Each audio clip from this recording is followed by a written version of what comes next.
Oke, assalamualaikum warahmatullahi taala wabarakatuh. Jadi hari ini kita akan coba eh, latihan untuk mengurutkan dan menyaring data Excel yang kita punya. Nah, bagi yang belum cuci tangan, silahkan cuci tangan dulu. Latihannya sudah saya lampirkan juga di bagian lampiran. Sini latihan satu.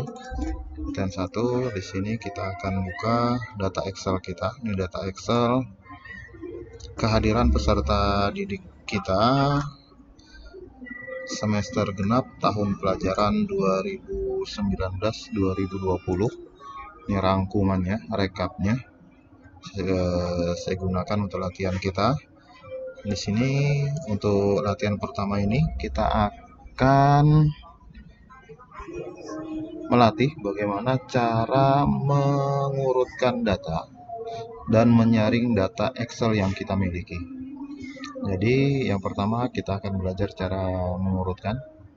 Di sini secara default standarnya saya sudah urutkan dia berdasarkan kelas, dari kelas yang terendah 10 IPA 1 ke kelas yang tertinggi 11 IPS 3.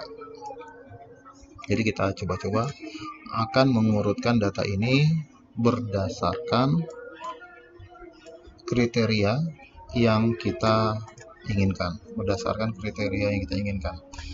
Kita mau mengurutkan data itu berdasarkan apa sih? Yang pertama kita blok. Kita blok data yang ingin kita inginkan. Kita blok seluruh barisnya ini. Kita blok sampai terakhir, data terakhir. Kemudian kita klik pada tombol sort and filter. Tombol ini berada pada tombol home untuk Excel 2010. Sort and filter. Kemudian kita custom sort. Nah, di sini sudah ada level-levelnya. Kembali kita sort ya, custom sort. Nah, ini sudah ada. Nah, kalau dilihat seperti ini ada satu nama yang tidak terblok, itu karena sistem mengira itu adalah bagian dari judul. Jadi kita hilangkan my data has header, dia sudah punya judul sendiri, jadi dia tetap terblok. Misalnya kita ingin mengurutkan dia berdasarkan abjad. Abjad berarti dari sini kolom B. Berarti kita ambil dari kolom B di sini. Nah, kita bisa mengurutkan dia itu berdasarkan abjad dari A ke Z atau sebaliknya dari Z ke A. Misalnya kita urutkan dia dari A ke Z. Klik OK, maka yang akan terjadi data kita sudah terurut dari anak yang berinisial A pada awalnya sampai pada anak yang berinisial berhuruf awal Z. Ya, seperti itu. Z. Tapi jika kita lakukan seperti ini, berarti kelasnya tidak akan terurut. Karena dia akan mengurutkan berdasarkan nama. Nah, kita juga bisa mengurutkan berdasarkan kriteria yang lain, misalnya persentase kehadirannya. Sama seperti tadi kita blok. Nah, kemudian setelah kita blok semua, kemudian pada sort and filter, custom sort, kolom B-nya kita ganti dengan kolom K karena persentasenya. Jadi ini berdasarkan apa kita mau urutkan dia. Bisa berdasarkan nama, bisa berdasarkan jenis kelamin, bisa berdasarkan kelas, atau bahkan bisa berdasarkan persentase kehadiran. Nah, kolom K di persentase kehadirannya. Nah, perintahnya bisa kita urutkan dari tinggi ke rendah kehadirannya, atau sebaliknya dari rendah ke tinggi, atau sebaliknya dari tinggi ke rendah. Misalnya kita mau mengurutkan dari tinggi ke rendah, kita pilih largest to smallest, artinya dari yang besar ke yang kecil. Ketika kita klik OK, maka yang akan dilakukan oleh sistem adalah mengurutkan dari kehadiran peserta didik yang paling tinggi 100%, artinya dihadir terus selama pembelajaran, sampai yang paling kecil 40%. Nah, jika begini yang terjadi, tidak akan terurut kelas dan namanya, karena dia akan mengurutkan berdasarkan kehadirannya. Nah, bagaimana kalau kita misalnya mengurutkan dia berdasarkan kelas dan kehadirannya? Itu bisa dilakukan sama seperti awalnya, semua harus kita blok. Kemudian pada custom sort-nya ini kita ganti yang pertama dia berdasarkan kelas, kolom D. Nah, kolom D ini kelas, kemudian perintahnya dari kelas yang kecil ke kelas yang rendah, atau sebaliknya dari kelas yang tinggi ke kelas yang rendah, dari kelas yang tinggi ke kelas rendah, atau dari kelas rendah ke kelas tinggi. Misalnya dari tinggi ke rendah, artinya dari kelas 3 ke kelas 10. Kemudian kita tambah lagi kriterianya, itu dengan cara add level. Klik add level. Nah, di sini setelah dia mengurutkan, setelah dia mengurutkan dari kelas, kita minta sistem mengurutkan dia berdasarkan kehadiran di kolom K. Nah, kehadiran di kolom K dari yang terendah ke yang tertinggi, atau sebaliknya dari tertinggi ke terendah, terserah kita sesuai dengan keinginan kita. Misal dari tinggi ke rendah.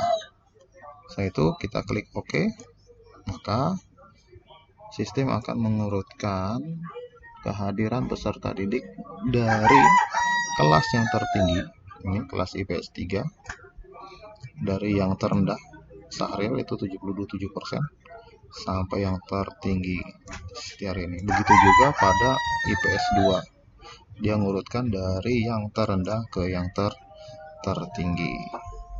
Ya, itu untuk mengurutkan. Sekarang bagaimana kalau kita mau memfilter atau menyaring data? Kan tidak semua dari data ini kita perlukan. Mungkin hanya sebagian kelas, hanya wali kelas tertentu untuk kelasnya masing-masing, atau guru mata pelajaran hanya mengajar beberapa kelas. Itu dapat kita saring, jadi tidak perlu kita hapus semua data ini. Nah, caranya dengan cara kita menempatkan kursor pada bagian kepala atau bagian judul. Ini bagian judul. Kita tempatkan pada bagian judul, kemudian pada tombol sort and filter kita pilih filter. Nah, kalau sudah ada tanda seperti ini, ada tanda panah ke bawah begini, berarti kita bisa memfilter datanya. Misalnya kita filter datanya berdasarkan kelas. Nah, kalau yang seperti ini dia akan mengurutkan dari yang terendah yang ke tertinggi. Artinya dari kelas yang paling rendah ke kelas yang paling tinggi. Nah, ini semuanya datanya ada. Nah, kalau kita tidak mau semua, misalnya hanya kelas 10 IPA 1, 10 IPA 2, 10 IPA 3 yang mau kita datanya 10 IPA 4, misalnya kita ngajar di kelas 10 IPA, kita klik OK, maka datanya itu dari kelas 10 IPA 4 di sini ke 10 IPA 1 di sini. Oke, karena kita mengurutkan tadi dari kelas yang tertinggi ke kelas yang terendah. Kemudian filter juga berlaku untuk mengurutkan lebih dari 2 kriteria. Kita memfilter lebih dari 2 kriteria, misalnya berdasarkan kelas dan berdasarkan jumlah kehadiran, persentase kehadiran. Nah, persentase kehadiran sini kita klik persentase di sini. Nah, di sini juga sistem akan mengurutkan dari yang terendah ke yang tertinggi sini. Nah, untuk sekolah kita dan atau yang berlaku pada kurikulum 2013, itu siswa yang bermasalah jika kehadirannya kurang dari 85%. Nah, di sini kita bisa hilangkan tanda select all-nya supaya tidak semua terpilih. Kita hanya tandai anak atau peserta didik yang kehadirannya kurang dari 85%. Nah, di sini sudah 85, tidak perlu kita tandai karena ini sudah pasti tidak bermasalah. Yang kita tandai hanya anak-anak yang kehadirannya kurang dari 85%. Kita klik OK. Nah, berarti sistem sudah mengurutkan, sudah memfilter anak-anak itu berdasarkan yang kita mau. Dari yang kita saring hanya 14 anak ini yang kehadirannya itu kurang dari 85%. Nah, mungkin jadi kriteria kita, acuan kita untuk menentukan kenaikan kelasnya. Ya, tapi kita lihat di sini yang paling parah ini hanya ini ya. Jadi mungkin itu saja yang bisa kita bagi untuk hari ini. Kurang dan lebihnya saya mohon maaf. Wabillahi taufik wal hidayah. Wassalamualaikum warahmatullahi wabarakatuh.